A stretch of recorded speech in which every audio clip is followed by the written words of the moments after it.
ఎందుకు ప్రభుజీ ఇది పాడతారు? ఏమన్నా రీజన్ ఉందా ప్రభుజీ? విశేషంగా ఈ ఈ సాంగ్ ని ఆ మొదటగా 4:15కి భక్తి వినోద్ శ్రీల ప్రభుపాద్ ఉద్దేశించి సంసార దావ ప్రార్థనలు పాడి, తర్వాత ప్రభుపాదకి హారతి అయిన తర్వాత వచ్చి శ్రీ విగ్రహాలకి మంగళారతి దర్శనం చేసేటప్పుడు భక్తి వినోద్ ఠాకూర్ రచించిన ఈ పాటను పాడతారు. సో జనరల్గా మన ఇస్కాన్ మందిరాల్లో సమయాన్ని అనుసరిస్తూ ఈ పాట రెగ్యులర్గా పాడరు. బృందావనంలో వాళ్ళు 4:15 నుంచే స్టార్ట్ చేస్తారనమాట. అక్కడ అలాగా విధంగా ఈ పాట, దీని అర్థాన్ని మనం ఇప్పుడు చదువుదాం. ఇది చాలా అద్భుతమైన గీతం.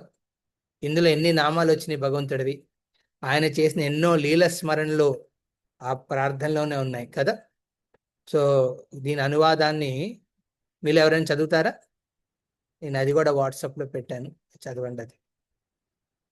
ఇంకెవరైనా పద్మావతి మదే కాకుండా anyone else would like to sing? Yes, Dhanalakshmi. Hare Krishna. ప్రణామాలు ప్రభుజీ. హరే కృష్ణ. హరే కృష్ణ హరే కృష్ణ కృష్ణ కృష్ణ హరే హరే, హరే రామ హరే రామ రామ రామ హరే హరే. హరే కృష్ణ. అనువాదం. రాత్రి గడిచిపోయింది, ఉదయకాంతులు వెళ్లి విరిశాయి. ఓ జీవా మేలుకో, నిద్రను విడిచిపెట్టు. ముకుంద, మురారి, రామ, కృష్ణ, అశ్వశిరుడవైన హయగ్రీవ అంటూ హరినామాలను కీర్తించు. శ్రీహరి సగము సింహము సగము నరునుగా నృసింహ రూపంలో అవతరించాడు. అతడు ఉపేంద్రుడనే నామముతో వామనునిగాను మధుదానవ సంహారిగాను అవతరించాడు. అతడు వ్రజరాజైన నందుని తనయుడు, శ్యామ సుందరుడు, పూతనను సంహరించినవాడు, కైటమును నిర్జించినవాడు అతడే. దశరథ తనయుడైన రామునిగా అవతరించినట్టి అట్టి హరికి జయము. యశోద ముద్దుల పుత్రుడు, ధరణికి ఆధ్యాత్మిక ఇంద్రియాలకు ఆనందాన్ని ఇచ్చేవాడు. గోపాలుడు, బృందావనానికి రాజు, గోపికలకు ప్రియుడు, రాధికా రమణుడు, సమస్త భువనాలలో పరమసుందరుడు అతడే. రామచంద్రునిగా అతడు రావణుని సంహరించాడు. కృష్ణునిగా గోపికల ఇండ్లలో వెన్నను దొంగిలించాడు. యమునా నదిలో స్నానమాడుతున్న గోపికల వస్త్రాలను అపహరించాడు. వ్రజబాలుడైన అతడు గోపబాలులను రక్షించాడు. సర్వుల చిత్తములను హరించినట్టి ఆ శ్రీకృష్ణుడు సర్వదా వంశీధరుడై ఉంటాడు. యోగీంద్రులచే అర్చింపబడే అతడు నందనందనుడు. అతడు వ్రజవాసుల సమస్త భయాన్ని తొలగించాడు. నవీన మేఘము వంటి ఛాయ కలిగిన అతని రూపము అత్యంత మనోహరము. వేణువును ఊదుతూ సంచరించేటప్పుడు అతడు పరమ మనోహరముగా గోచరిస్తాడు. యశోదానందనుడు కంస సంహారి, బృందావన కుంజములలో రాసక్రీడ చేసేవాడు అయిన ఆ కృష్ణుడు కదంబ వృక్షాల కింద రాసపరాయణుడై ఉంటాడు. అతడు బృందావనవాసి. అతడు భక్తుల ఆనందాన్ని వృద్ధి చేసేవాడు. ప్రేమనిధి అయిన అతడు గోపికల ప్రేమ వాంఛను వృద్ధి చేయడానికి పుష్పబాణాలను ప్రయోగించే దివ్య మన్మధుడు. గోపికా గణముకు చిత్త వినోదుడు, సమస్త గుణధాముడు అతడే. కృష్ణుడే యమునా నదికి ప్రాణము. కేళీపరాయుడైన అతడు గోపికల చిత్త చకోరములకు చంద్రుని వంటి వాడు. ఓ మనసా, నా మాటను మన్నించి అమృత పూర్ణములైన ఈ కృష్ణ నామాలను కీర్తించు. హరే కృష్ణ హరే కృష్ణ కృష్ణ కృష్ణ హరే హరే, హరే రామ హరే రామ రామ రామ హరే హరే. ధన్యవాదాలు. హరే కృష్ణ. ఒక్క భజన ద్వారా ఎన్ని లీలలు కవర్ అయినా చూడండి. ఇందులో బృందావనంలో కృష్ణుడు బ్రజేంద్ర కృష్ణుడి కింద చేసిన అద్భుత లీలల్ని అన్నిటినీ భక్తి వినోద్ ఠాకూర్ ఈ పద్యం ద్వారా మనందరికీ అందజేశాడు. సో ఈ విధంగా భగవంతుడి నామ సంకీర్తన తెల్లవారుజామునప్పుడు చెయ్యాలి. రాత్రి ముగిసింది, సూర్యోదయం కాంతి రేఖలు ప్రవేశిస్తున్నాయి. అలాంటప్పుడు వ్యక్తి పడుకుని ఉండకూడదు. ఇది ఒక చాలా ఇంపార్టెంట్ విషయం అన్నమాట. మన సూర్యుని ప్రకారం మన లైఫ్ స్టైల్ పెట్టుకోవాలి. సూర్యుడు ఉదయించే ముందే లేచే ప్రయత్నం చేయాలి. మీ మీ ప్రాణశక్తి కూడా భగవంతుడు ఒక పర్టికులర్ టైమింగ్లో మీరు పడుకున్నప్పుడే ఆ ప్రాణశక్తి మీకు ఆ రోజు కావాల్సిన ప్రాణశక్తి అంతా నిండుగా ఉంటుంది. దాన్ని వినియోగిస్తూ మనము పొద్దున్న తెల్లవారుజామున దాన్ని ఇంకా ఉత్తేజపరచడానికి మన భగవత్ నామాన్ని జపిస్తే ఆ ప్రాణశక్తి ఇంకా ఉత్తేజపడుతుంది. అలా ఉత్తేజపడిన ప్రాణశక్తితో యాక్చువల్లీ మనం కార్యాలని భగవత్ ప్రసన్నానికి భగవంతుడు ప్రసన్నం పొందేటట్టు ఉద్దేశంతో చేస్తాం. చూడండి, మీలో ఎవరైతే ఇలాంటి లైఫ్ స్టైల్, పొద్దున్న తెల్లవారుజామున లేచి రాత్రి అన్నీ అయి ఉండొచ్చు, మన లైఫ్లో ఎన్నెన్నో అయి ఉండొచ్చు. ఒక జీవి ఈ ప్రపంచంలో జన్మించిందంటే దుఃఖాలయం అశాశ్వతం, భగవంతుడు చెప్తాడన్న. దుఃఖంతో కూడిన పరిస్థితులు ఎన్నో మీకు ఎదురవుతాయి. అలాగే ఆ దుఃఖం శాశ్వతంగా ఉంటుందా అండి? ఉండదు. అది మారిపోయి ఇంకో రూపాన్ని ధరిస్తుంది. అది రూపం ధరించే ముందు మనకు సుఖం అనిపిస్తుంది. ఈ భౌతిక ప్రపంచంలో సుఖం అనేది ఏంటండి? ఎప్పుడైతే మీ దుఃఖం ఇంటెన్సిటీ తగ్గినప్పుడు దాన్ని మనం సుఖం అనుకుంటాం. వాళ్ళు ఇంకో దుఃఖ రూపం ధరిస్తుంది అనమాట. అలాగే ఒక శాశ్వత రూపంలో దుఃఖం ఉండదు, అది మారుతూ ఉంటుంది. ఆ మార్పు అనేది శాశ్వతం ఈ ప్రపంచంలో. ఈ మార్పులో పడి వ్యక్తి అవుతుందండి, రాత్రి కూడా చింతిస్తూ పడుకుంటాడు. అందుకే తెల్లవారుజామున ఓపిక ఉండదు లేవడానికి. సో ఎప్పుడైతే మనం పొద్దున్నప్పుడు ఉదయం పూట తెల్లవారుజామున మనం సంకల్పించుకుంటున్నాం, ఆ సమయంలో నా మనస్సుని, నా హృదయాన్ని శుద్ధపరుచుకోవాలనే ఉద్దేశంతో భగవత్ నామాన్ని జపించాలి, స్మరించాలి, భగవంతుడు పూజ చెయ్యాలనే సంకల్పంతో లేచి ఎవరైతే తెల్లవారుజామున నుంచి ఒక సుమారు 2-3 గంటల పాటు ఈ విధంగా భగవత్ నామాన్ని, మార్నింగ్ ప్రోగ్రామ్, విశేషంగా భాగవత శ్రవణాన్ని చేస్తే ఎంతో మార్పు ఉంటుంది. మనం అది గమనించవచ్చు మన లైఫ్లో. అప్పటి నుంచి నెక్స్ట్ ఆ రోజు రాత్రి దాకా మనం ఎన్నో ఆస్పెక్ట్స్, భౌతిక విషయాల మీద మనం వింటాము, అనుభవిస్తాము, లేకపోతే అవి మన ఎదురుగుండా వస్తూ ఉంటాయి. వాటిని తట్టుకునే శక్తి భగవత్ నామ సంకీర్తన, నామ జపిస్తున్నాం. ఏ రోజైతే మనం చేయకుండా చూడండి, మన లైఫ్లో చాలా డిఫికల్టీస్ వస్తుంటాయి. ఆ డిఫికల్టీ ఓర్పు తగ్గిపోతుంది. ప్రతి దానికి డిస్టర్బ్ అయిపోతాం. ఇవాటి ఒక భాగవత సెక్షన్ మనం ఇవాళ చర్చించుకోబోతున్నాం. ఓకే, 1వ స్కందంలోని 8వ అధ్యాయం. మొదటిసారి కృష్ణుడికి ఉద్దేశించి శుద్ధ భక్తులైన కుంతి మహారాణి ఏ విధంగా ప్రార్థిస్తుంది భగవంతుణ్ణి, అదేవిధంగా ఉత్తర అభిమన్యుడి భార్య అయిన ఉత్తర గర్భం ధరించి పరీక్షితుడిని గర్భంలో పెట్టుకుని ఉన్నప్పుడు ఏమవుతుంది ఆవిడతో, ఆవిడకి ఎలాంటి పరిస్థితి వస్తుంది లైఫ్లో, అన్ఎక్స్పెక్టెడ్ అనమాట. ఆల్రెడీ యుద్ధమయ్యి చాలా మంది మరణించారనే వేదనలో ఉన్నప్పుడు కూడా ఆ గర్భంపై అశ్వత్థాముడు బ్రహ్మాస్త్రాన్ని వదులుతాడు. తనకు తెలుస్తుంది నా గర్భపాతం అవ్వబోతుందని. అలాంటి పరిస్థితిలో ఉత్తర ఏమి చేస్తుంది? ఇదంతా భాగవతంలోని మొదటి స్కందంలో 8వ అధ్యాయంలో వర్ణించబడినది. దాంట్లో ఒక శ్లోకం, 5వ నంబర్ శ్లోకం ఇవాళ మనం చర్చించుకోబోతున్నాం. ఓకే, మీ దగ్గర ఉంటే షేర్ చేయండి అది. ఓకే, ఓం నమో భగవతే వాసుదేవాయ. ఓం నమో భగవతే వాసుదేవాయ. ఓం నమో భగవతే వాసుదేవాయ. నారాయణ నమస్కృత్యం నరం చైవ నరోత్తమం దేవీం సరస్వతిం వ్యాసం తతో జయముదీరయేత్. నష్టప్రాయేషు అభద్రేషు నిత్యం భాగవత సేవయ. భగవతేరుత్తమ శ్లోకైర్భక్తిర్భవతి నైష్టికి. కృష్ణాయ వాసుదేవాయ దేవకీ నందనాయ చ నందగోపకుమారాయ గోవిందాయ నమో నమః. హరే కృష్ణ. సో భక్తులందరికీ మన బుధవార భాగవత సత్సంగానికి స్వాగతం. సుమారు గత 2 వారాలు అయితే నేను కుదరక కొన్ని సేవల ద్వారా నేను అయోధ్యకి వాటన్నిటికి ప్రయాణం చేసి రావడం వల్ల నాకు కుదరలేదు. సో ఇలాంటి రోజు కోసం నేను ఎప్పుడు వెయిట్ చేస్తూ ఉంటాను. ఎప్పుడు డ్యూటీ అడుగుతారు, ప్రభుజీ క్లాస్ ఎప్పుడు ఉంటుందని. ఎందుకంటే ఈ భాగవత సత్సంగంలో ఒక ఒక అనోగ అవసరం దొరుకుతుంది భగవంతుడి గుణకీర్తనలు చేసి. అది కూడా ఎలాంటి సాంగత్యం మధ్యన, ఎవరైతే ఆతృతంతో వినాలనే కోరికతో ఉన్న వాళ్ళతో. సో ఇక్కడ శ్రోత అలాగే వక్త ఇద్దరి మధ్యన ఈ అండర్స్టాండింగ్ ఉన్నప్పుడు అప్పుడు భాగవత రస ఆస్వాదన చాలా బాగుంటుంది. శ్రోతలకి వినాలని ఆతృత,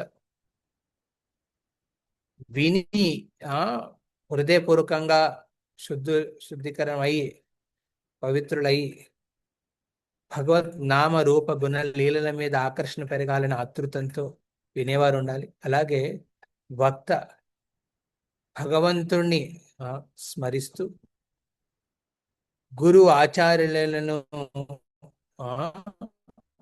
ప్రాతినిధ్యం వహిస్తూ వాళ్ళు చెప్పిన భక్తి సూత్రాలు అనుసరంగా చెప్పే విధంగా ఉన్నప్పుడు అప్పుడు భాగవతం జనరల్లీ పుట్టుకొస్తుంది. భాగవతం అనేది ఇద్దరు భక్తుల మధ్య నడిగే సంభాషణ. ఇది మొదటగా శివుడు పార్వతి మధ్యన జరిగింది. తర్వాత సుఖదేవ గోస్వామి పరీక్షిత్ మహారాజుల మధ్యన జరిగింది. తర్వాత సౌనకాది సూత గోస్వామి ఆ గ్రూప్లో కూర్చున్నప్పుడు ఆయన అది విని గది సౌనకాది ఋషులతో చర్చించాడు. వాళ్ళు చర్చించేటప్పుడు మైత్రేయి విదుర సంవాదనంలో మనం పెట్టాం భాగవతాన్ని.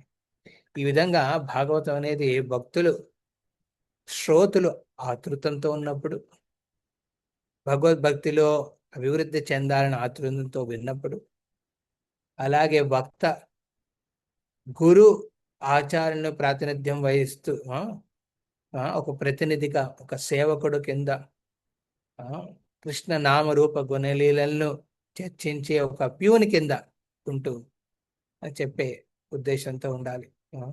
అప్పుడు ఆ కాంబినేషన్ చాలా బాగుంటుంది అన్నమాట. ఒకవేళ వక్త ఎంతమంది వింటున్నారనే నంబర్ మీద ఎక్కువ ఆశ పెట్టుకున్నా, శ్రోతుడు ఏదో మసాలాతో నిండిన స్టోరీలు వినాలి ప్రభు, ఎప్పుడు వినే భాగవతం ఎన్నిసార్లు వింటాం ప్రభు, కొత్తగా ఏదైనా చెప్పండి ప్రభు, లేకపోతే నాకు కర్మ మిశ్ర కొన్ని పుణ్య ఫలితం కోసం నేను వింటున్నాను, లేకపోతే ఏదో ఒక జిజ్ఞాస ఉంది, కొత్తగా ఏదో వినాలి, అయితే బోర్ కొడుతుంది వింటూ వింటూ ఏవో ఇంకొకసారి వచ్చాను కూర్చుని విందామని, అలా ఉన్నప్పుడు దాని ఫుల్ బెనిఫిట్ తీసుకోలేరు భాగవతంలో. అందుకే ఇక్కడ విశేషంగా ఈ సాంగత్యంలో నేను ఒకటి గమనించాను ఏంటంటే, అది ఆతృత ఉన్న వాళ్ళు అందరూ ఉన్నారో లేదో తెలియదు, అది నేను గమనించలేకపోవచ్చు. కానీ ఇక్కడ ఉన్న భక్తుల్లో కొంతమందిగా చాలా మంది ఆ ఉత్సాహంతో ఉంటున్నారు. కాబట్టి మీ సమయాన్ని వ్యర్థం చేయకుండా, ఎందుకంటే ఇప్పుడు 1 గంట సేపు మనం చర్చించుకుంటున్న ఈ భాగవతంలో ఒకవేళ నా భౌతిక వాంఛనతో, లేకపోతే ఒక పేరు ప్రతిష్ట కోరికతో ఒకవేళ ఈ చర్చలో ఎలాంటి భౌతిక కల్మషం ఉన్నా ఇక్కడ 1 గంట వేస్ట్ అవ్వట్లేదు, 1 గంట వ్యర్థం అవుతుంది. ఎంతమంది ఇక్కడ ఎంతమంది ఉన్నారు? నన్ను వదిలేస్తే 20 మంది ఉన్నారు. 20 గంటలు వ్యర్థం అవుతున్నట్టు. అదే ఈ గంటలో మనం చర్చించుకున్న దాంట్లో మీ హృదయంలో ఎలాంటి మార్పు వచ్చినా, ఎలాంటి భక్తి విధిలో మీ సంకల్పం పెరిగేటట్టుగా మీకు ఒక ఉత్సాహం వచ్చిన ఈ 1 గంట చాలా విలువగా నడిచిందని భావిస్తాం. సో అందుకే ఎప్పుడైనా భక్తుల మధ్యన చర్చ అవుతున్నప్పుడు ఆ చర్చ అంశం భాగవతాన్ని ఉద్దేశించి ఉండాలి.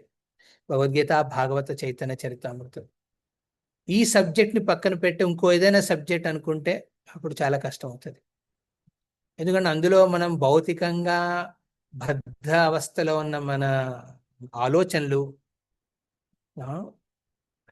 ఇమ్మీడియట్గా మారవు ఈ అంశాన్ని డిస్కస్ చేసి. అందుకే ఇక్కడ మనం చర్చించుకునేది ఎప్పుడు మనం భాగవతాన్ని ఉద్దేశించి ఒక చాప్టర్లో ఒక శ్లోకాన్ని తీసుకుని దాన్ని మనం పాడబోతున్నాం, దాని గురించి చర్చించుకోబోతున్నాం. ఇవాల్టి ఈ అంశం ఇది భాగవతంలోని మొదటి స్కందంలోని 5వ అధ్యాయం 8వ అధ్యాయం. ఇప్పుడు దాకా మనం భాగవతంలో చర్చించుకున్నవి డిఫరెంట్. మొదటి చాప్టర్ నుంచి మనం వస్తున్నాం నెమ్మదిగా. అందులో ఇంపార్టెంట్ శ్లోకాస్ కొన్ని, అంటే అన్ని ఇంపార్టెంట్ శ్లోకాసే, కానీ వెరీ స్పెసిఫిక్ నాకు అనిపించింది మీ అందరికి అవసరమైనదని. మీకు ఇష్టమైనవి చెప్పచ్చు, కానీ అప్పుడప్పుడు అవసరమైన కూడా వినాలి కదా. ఇప్పుడు అవసరమైన వినకపోతే ఇష్టం వచ్చినవి వినాలనుకుంటే మీకు యూట్యూబ్లో బోల్డ్ దొరుకుతాయి. అవసరం కావాలని వినాలంటే అందుకే ఆ రిలేషన్షిప్ ఉండాలన్నమాట. వక్తకి శ్రోతుడికి శ్రోతుడికి నేను అభివృద్ధి పొందాలి అనే ఆలోచన ఉండాలి, వక్తకి నేను వాళ్ళకి సహకరించాలి అనే ఆలోచన ఉండాలి. అదేదో భక్తిలో మీకన్నా ఉన్నత స్థాయిలో ఉన్నాననే ఆలోచన ఉన్నప్పుడు చేయలేము ఆ సేవ. ఒక సేవకుడి కింద ఒక దాసానుదాసుడు భావనతో భక్తులకి సహకరిస్తే వాళ్ళ అభివృద్ధి పొందితే వాళ్ళ ద్వారా కృష్ణుడు నా మీద కూడా కరుణ చూపిస్తాడని ఉద్దేశంతో ఈ ఎవ్రీ వెడ్నెస్డే మనం పెడుతున్నాం. శ్రీల ప్రభుపాదుల వారు ఇస్కాన్ స్థాపించినప్పుడు, అంతరాష్ట్రీయ కృష్ణ భావనామత సంఘం స్థాపించిన కొన్నేళ్ల తర్వాత ఆయన అడిగారు ఒక భక్తుడు ఇంటర్వ్యూలో, ప్రభుపాద్ మీ ఇస్కాన్ సక్సెస్ఫుల్ అయ్యిందా లేదా ఎలా పరిగణిస్తారని. అప్పుడు శ్రీల ప్రభుపాద్ అన్నారు, నేను 10 ఏళ్ల పాటు నేను ప్రపంచవ్యాప్తంగా తిరుగుతూ ఎంతో మంది భక్తుల్ని ఉత్తేజపరుస్తున్నాను, ఆయన ఉత్సాహపరుస్తున్నాను భక్తిలో ముందుకు వెళ్ళమని. అందులో ఒక్క భక్తుడైనా శుద్ధ భక్తుడు అవుతే నేను ఈ స్థాపించిన అంతరాష్ట్రీయ కృష్ణ భావనాంత సంఘం సాఫల్యం పొందిందని భావిస్తాను. ఒక్కడైనా అంటే ప్రభుపాదు ఒక లక్షల మంది కోట్ల మంది అవ్వాలని ఆలోచనతో స్టార్ట్ చేయలేదు. ప్రభుపాది ఉద్యమాన్ని స్టార్ట్ చేసిన ఒక్కడైనా ప్యూర్ డివోటీ అవుతే తన ఇస్కాన్ స్థాపించడానికి ఉద్దేశం పరిపూర్ణమైందని భావించారు ఆయన. అప్పుడు అడిగారు, ఎందుకు ప్రభుపాద్ మీరు అలా ఆలోచిస్తున్నారు, ఒక్కడే ఎందుకు? ఇప్పుడు ఒక్కడైనా అయితే అప్పుడు ఆ ఒక్క ఉత్తమ భక్తుడు భగవద్ధామానికి వెళ్ళి గోలోకానికి వెళ్ళి కృష్ణుడిని కలిసినప్పుడు అట్లీస్ట్ కృష్ణుడి ముందు విన్నపించుకుంటాడు, ఏమయ్యా కృష్ణ, నేను ఈ విధంగా ఉత్తమ భక్తుడు అవ్వడానికి కారణం చూసావా కింద ఆ ప్రభుపాదుల వారు, ఈ శ్రీల ప్రభుపాదుల వారు ఆచార్యులు, ఈయన ఇస్కాన్ స్థాపించి ఆయన ద్వారానే ఇలాగ అయ్యాను. అలా ఆయన ఆ ఉత్తమ భక్తుడు వెళ్ళి కృష్ణుడు ముందు చెప్తే అప్పుడు కృష్ణుడు నా మీద కరుణ చూపిస్తాడు కదా అనే ఆలోచనతో ప్రభుపాద్ ఇస్కాన్ స్థాపించారు. Can you imagine? శ్రీల ప్రభుపాదులు ఆయన వినమ్ర భావాన్ని చూడండి ఇక్కడ. మొత్తం ఇస్కాన్ స్థాపనలో ఒక్కడైనా డివోటీ అవుతే ప్యూర్ డివోటీ తన జీవితం సక్సెస్ఫుల్ అనుకున్నారు ఆయన. ఎందుకంటే ఆ ప్యూర్ డివోటీ వెళ్తే కృష్ణుడు కరుణ చూపిస్తాడు. ఈ ప్రభుపాద్ వల్ల ఒక డివోటీ అయ్యాడు, ఆ డివోటీ అని వినిపించుకుంటున్నాడు, సరే నేను ప్రభుపాద్ని కూడా భగవద్ధామాన్ని తీసుకెళ్ళిపోతాను అని ప్రభుపాదులు తన ద్వారా అయిన భక్తుల మీద ఆధారపడుతున్నారు. ఇట్స్ వెరీ అంటే ఆధ్యాత్మిక జీవితంలో ఒక భక్తుడు ఏ విధంగా ఆలోచిస్తాడనేది, ఒక ఉత్తమ భక్తుడు ఎలా ఆలోచిస్తాడనేది మనం ఎంత ప్రయత్నించినా మనం అర్థం చేసుకోలేదు. వైష్ణవేర క్రియాముద్య విద్యన భుజాయ్, ఒక వైష్ణవుడు చేసే క్రియా మొదలు అవి ఎలా ఉంటాయనే కార్యాలు అర్థం చేసుకునే ప్రయత్నం ఎంత చేసినా, ఎంత జ్ఞాని మేధావైనా అసలు అర్థం చేసుకోలేదు. అది శ్రీల ప్రభుపాదులో ఉన్న ఒక అద్భుత ఆస్పెక్ట్, వినమ్ర భావం. ఆ వినమ్ర భావంతోనే ప్రభుపాదులు ఇస్కాన్ స్థాపించారు. ఆ వినమ్ర భావంతోనే ప్రభుపాదులు భాగవతాన్ని, చైతన్య చరితామృతం అందరికీ అందజేశారు. సో మనము ఇవి చదువుతున్నప్పుడు అందులో ప్రభుపాదుల యొక్క కారుణ్య రూపాన్ని, ప్రభుపాదుల యొక్క ఔదార్య భావాన్ని మనం గమనించాలి. అది గమనించి మనం ఎప్పుడైతే వీటిని మనం సరిగ్గా నేర్చుకుంటామో స్టోరీ డీటెయిల్స్ తెలిసిపోతాయి. కొన్నేళ్ళు మీరు ఇస్కాన్లో ఉండండి, ఈజీగా డీటెయిల్స్ తెలిసిపోతాయి. కానీ అందులో ఉన్న భాష్యం, అందులో ఉన్న భావనాన్ని మనం అర్థం చేసుకుని అవలంబించే వాటికి సమయం పడుతుంది. భావనాన్ని. సో సో అందుకే మన ఈ ప్రయత్నంలో మనము స్టోరీతో పాటు, డీటెయిల్స్తో పాటు, మీకు తెలియని కొత్త విషయాలతో పాటు, ముఖ్యంగా భగవంతుడి పట్ల, శుద్ధ భక్తుల పట్ల మన గౌరవం, మన శ్రద్ధ పెరగాలనే ఆతృత ఉండాలని భావిస్తూ మనం ఈ అంశాన్ని ముందుకు తీసుకెళ్తున్నాం. ఈ సత్సంగంలో నా కోరిక ఏంటంటే ఉన్న భక్తులందరూ ఈ భాగవత క్లాసుని సీరియస్గా తీసుకోండి. ఇది ఒక అప్లికేషన్ రూపంలో తీసుకోండి, not for just hearing. Okay, సమయాన్ని కాలక్షేపం ఉంటుంది. ఓకే, కాలక్షేపం మనం ఎంతో చేస్తున్నాం, ఎన్నో జన్మల పాటు కాలక్షేపం చేశాం. భాగవత శ్రవణాన్ని కాలక్షేపం కింద పరిగణించకండి. ఇది ఎలాగంటే, మీలో ప్లేన్లో ట్రావెల్ చేసిన అనుభవం ఎవరికైనా ఉందా? చేతులెత్తండి. ప్లేన్స్, నేను అయోధ్య నుంచి వెళ్ళాను వచ్చినప్పుడు 4 సార్లు ప్లేన్ ఎక్కాను. ఓకే ఓకే ఓకే ప్లేన్లో. Okay, good. నా అనుభవం లేకపోయినా అంతే ప్రాబ్లం లేదు, ఎందుకంటే అది చాలా బోరింగ్గా ఉంటుంది. ప్లేన్ ట్రావెలింగ్ చాలా బోరింగ్ అనమాట. నుంచుంటే నుంచునే ఉండాలి, కూర్చుంటే కూర్చుని ఉండాలి. తర్వాత ఏమవుతుందో ఏమీ తెలియదు. అండ్ నీ జీవితం అంతా ఇంకోటి ఆ పైలట్ చేతిలో పెట్టేస్తాం అనమాట. అది కూడా ఖర్చు పెట్టుకుని. ఓకే, ఇది భౌతిక కలియుగ ఉగ్ర రూపాన్ని ధరించిన ప్రక్రియ ఈ ఏరోప్లేన్స్ అన్నమాట. ప్లేన్ ట్రావెలింగ్స్ ఎంతో కలుషితం, వాతావరణం అంతా కలుషితం అవుతుంది, భయాన్ని తెస్తుంది. కానీ అందులో ఒక అనుభవం గురించి చెప్తున్నాను. ప్లేన్లో ఎక్కినప్పుడు పైలట్కి, పైలట్ అంటే డ్రైవర్ అనమాట. ఏరోప్లేన్ డ్రైవింగ్ చేసే పైలట్ కూర్చునే ప్లేసు, ప్యాసింజర్స్ కూర్చునే ప్లేసు మధ్యలో గ్యాప్ ఉంటుంది.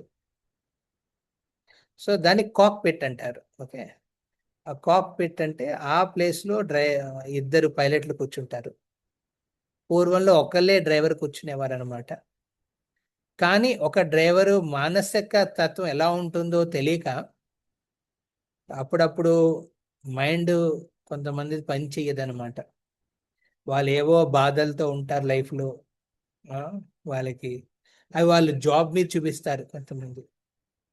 ఒకవేళ ఒకసారి ఇలాగే హిస్టారికల్లీ 2-3 సార్లు ఒక పైలట్ మానసిక రోగి అనమాట, ఎన్నో బాధలు హింసలు పడ్డాడు లైఫ్లో. అది భరించక ఇంకా నేను ప్రాణాలు వదులుకోవాలని సంకల్పించుకుని ఒక ప్లేన్ నడుపుతున్నప్పుడు తన ప్రాణాల్ని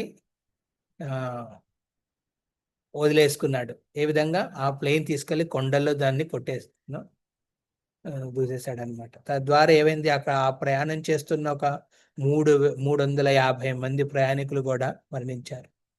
అప్పటి నుంచి ఎయిర్ మినిస్ట్రీ అంటే ఎయిర్ క్రాఫ్ట్ ఇండస్ట్రీలో ఒక కాక్పిట్లో, అంటే ఎక్కడైతే డ్రైవర్ ఉంటుందో ఇద్దరిని పెడతారనమాట. ఎందుకంటే ఒకడు మనసు సరిగ్గా లేకపోతే ఇంకోటి మనసు అయినా వాడైనా సెట్ చేసి దాన్ని చేస్తారు. కాక్పిట్లో ఒకే టైంలో ఇద్దరు కంపల్సరీగా ఉండాలి. ఒకవేళ ఒక డ్రైవర్కి వాడికి ఏదైనా బాత్రూమ్ కానీ బయటికి రావాలన్నా, అప్పుడు ఇటువైపు ఉన్న ఒక హెయిర్ హోస్టెస్ వాళ్ళు వెళ్ళి లోపల నుంచోవాలి. ఇద్దరు ఎప్పుడు ఉండాలన్నమాట. సో ఆ విధంగా జనరల్గా ఈ సూత్రం అనిపిస్తుంది. సో కాక్పిట్లో కూర్చునేటప్పుడు వాళ్ళు ముందు అద్దం ఉంటుంది, కానీ రోడ్డు ఉండదు కదా, ఎందుకంటే అది గాల్లో ఎగురుతుంది. గాల్లో మబ్బులు ఉంటాయి, ఎదురుగుండా సూర్యుడు ఉండొచ్చు, ఏమీ కనపడదు. మనం రోడ్డు మీద వెళ్తున్నప్పుడు మన పక్కన ఒక కార్ వెళ్తుంది, లేకపోతే రైల్వే మీద వెళ్తే ట్రాక్ ఉంటుంది. కానీ ఏరులో ఏముంటుందండి? ట్రాక్ ఉండదు, రోడ్డు ఉండదు. వాళ్ళంతా అక్కడ ఆ ఇద్దరున్న పైలట్లు ఇద్దరు కూడా వాళ్ళు కింద భూమి మీద ఉన్న ఒక కంట్రోల్ సిస్టమ్ అంటారు, ఎయిర్ ట్రాఫిక్ కంట్రోల్ అని, ఏటీసీ. ఆ ఏటీసీలో కూర్చున్న వాళ్ళు ఈ ఏరోప్లేన్ లో కూర్చున్న డ్రైవర్స్ కి ఇండికేషన్స్ ఇస్తారు, రేడియో ఇండికేషన్స్. రేడియో వేవ్స్ ద్వారా వాళ్ళు ఇండికేషన్స్ ఇస్తారనమాట. ఒక పర్టికులర్ హైట్లో, పర్టికులర్ స్పీడ్లో, ఈ పర్టికులర్ డైరెక్షన్లో నువ్వు వెళ్ళాలని.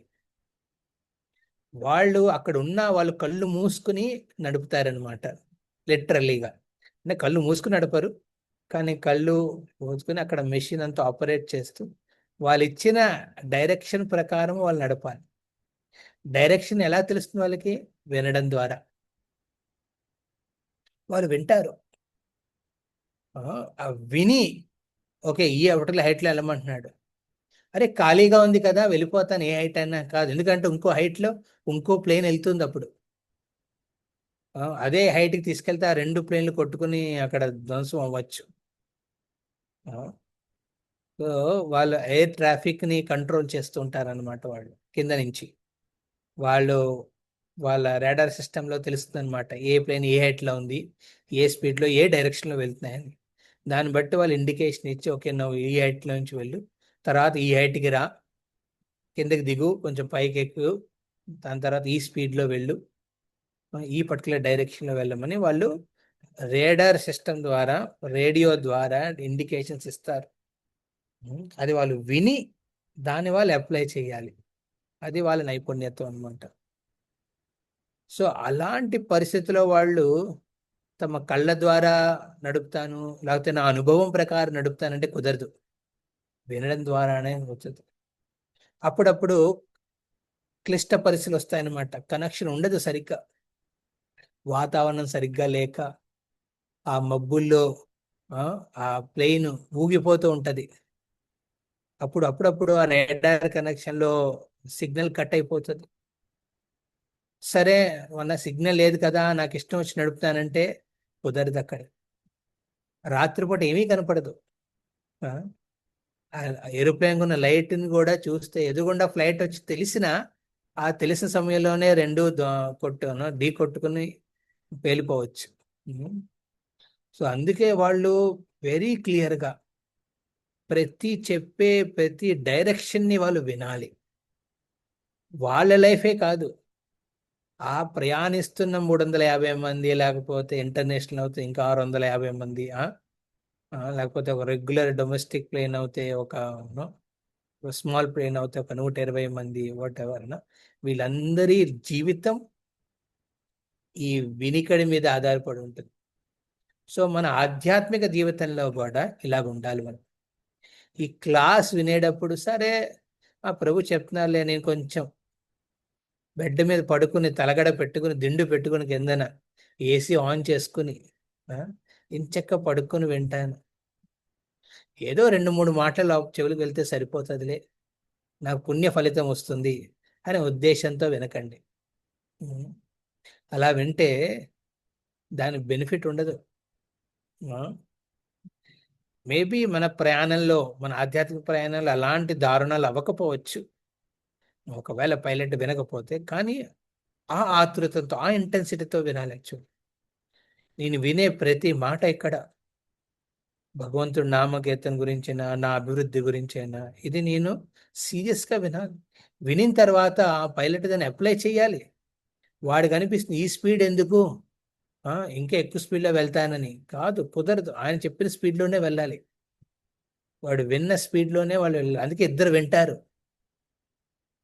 ఒకవాడు తింగరోడు అయ్యి, లేకపోతే వాడు మనసు బాగా ఇంకోలా చేస్తే వాడిని కంట్రోల్ చేయగలడని. సో ఈ విధంగా పైలట్లు అది ఉంటుంది అనమాట. సో మన ఆధ్యాత్మిక జీవితంలో కూడా ఇదే సూత్రం అప్లై చేయాలి. ఆధ్యాత్మిక జీవితంలో అభివృద్ధి పొందాలంటే మన వినికిడి శక్తి స్ట్రాంగ్ గా ఉండాలి. స్ట్రాంగ్ అంటే విన్నది నేను అర్థం చేసుకుంటున్నానా, దానిని అప్లై చేస్తున్నానా లేదా అని. Little distraction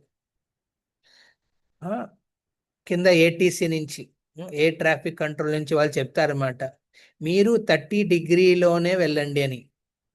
direction east north west డైరెక్షన్లో పర్టికులర్ 30 డిగ్రీకి నార్త్ ఈస్ట్కి వెళ్ళండి అని డైరెక్షన్ ఇస్తారనమాట. కానీ వాడు ఎందుకు 30 డిగ్రీ ఎందుకు 31 డిగ్రీలో వెళ్తాను అని మారిస్తే అది ముందు చిన్నగానే అనిపిస్తుంది, డైవర్షన్ చిన్నగానే అనిపిస్తుంది. సీదా వెళ్ళదు, ఇలా వెళ్తున్నాడు అనమాట. ఇలా వెళ్ళాలి స్ట్రైట్గా, కానీ ఇలా వెళ్తున్నాడు అనమాట. లిటిల్ 1 డిగ్రీ ఇటు 31 డిగ్రీ, అది 30 డిగ్రీలు. అది ముందు చిన్నగానే కనపడుతుంది, కొంత దూరమే కదా, పక్కకి వెళ్ళాడు కదా అని. అలా ఆ స్పీడ్తో ప్లేన్ ఒక 800 కిలోమీటర్లు పర్ అవర్కి వెళ్తుంది స్పీడ్. ఆ స్పీడ్లో వెళ్తుంది పైన ఏరోప్లేన్. 800 స్పీడ్లో వెళ్తుంది అనమాట. ఆ స్పీడ్లో వెళ్ళేటప్పుడు ఆ చిన్న డిగ్రీ ఇటు అంటే ఎందుకు ప్రభుజీ చెప్తుంది అంటే, హరే కృష్ణ సరే చేద్దాంలే, లేకపోతే పొద్దున్న లేవమంటున్నారా, చూద్దాంలే, లేటే కదా పర్లేదులే, యాత్రకు రమ్మంటున్నా సరే, ఒకడు అయిపోతే ఏముంది పర్లేదు, ఇంకోటి చూసుకుందాం, భాగవతం సరే తర్వాత ఆడియో ఉందిగా వినేద్దాంలే, పర్లేదు. ఆ పర్లేదు అనే డిస్ట్రాక్షన్ చిన్నగానే కనపడుతుంది, కానీ నెమ్మదిగా ఏమవుతుందండి, అది ఆ డిస్ట్రాక్షన్ పెద్దదవుతుంది. 800 కిలోమీటర్లు పర్ అవర్ స్పీడ్తో వెళ్ళే ప్లేన్ ఒక 5 డిగ్రీలు డిస్ట్రాక్ట్ అయిందనుకో దాని డైరెక్షన్ నుంచి, ఒక అరగంట ఏంటి, ఒక 10 నిమిషాల తర్వాత అది ఎక్కడో ఉంటుంది. ఢిల్లీలో ల్యాండ్ అవ్వాల్సింది అదేమో పాకిస్తాన్కి వెళ్ళిపోతుంది అనమాట.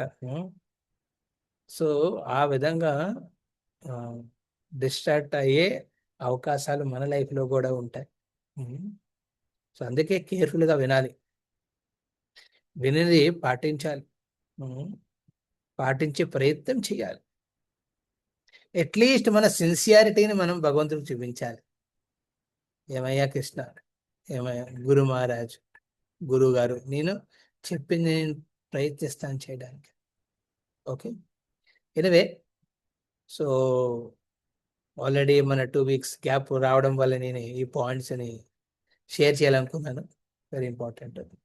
సో ఇప్పుడు మనము భాగవతంలో ఆ శ్లోకాన్ని ఆధారించుకున్న దాన్ని బేస్గా పెట్టుకొని ఇవాళ ఇంపార్టెంట్ డిస్కషన్ చేయాలనుకుంటున్నాను. సో ఆల్రెడీ ఇప్పుడు 4 అయింది. So anyway will go for next 15 minutes, ఒక 15 నిమిషాల పాటు ఈ అంశాన్ని కొంచెం టచ్ చేద్దాం అనుకుంటున్నాను. ఇది చాలా ముఖ్య అంశం.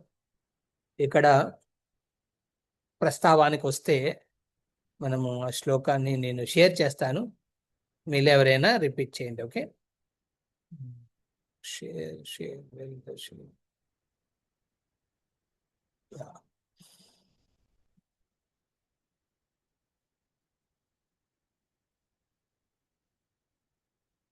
హరే కృష్ణ.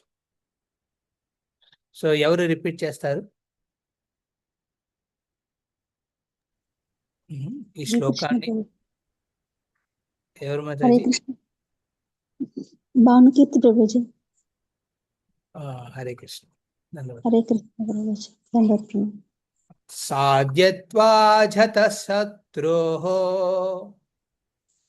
సాధయిత్వా జాతశత్రోః సాధయిత్వా జాతశత్రోః సాధయిత్వా జాతశత్రోః త్వం రాజ్యం కితవైరితం త్వం రాజ్యం కితవైర్హృతం సామ్రాజ్యం కితవైరితం స్వం రాజ్యం కితవైర్హృతం ఘాతయిత్వా శతో రాజ్ఞా ఘాతయిత్వా సతో రాజ్ఞా ఘాతయిత్వా శతో రాజ్ఞా ఘాతయిత్వా సతో రాజ్ఞా కచస్పర్శ క్షతాయుష కచస్పర్శా క్షతాయుషః సాధయిత్వా జాతశత్రోః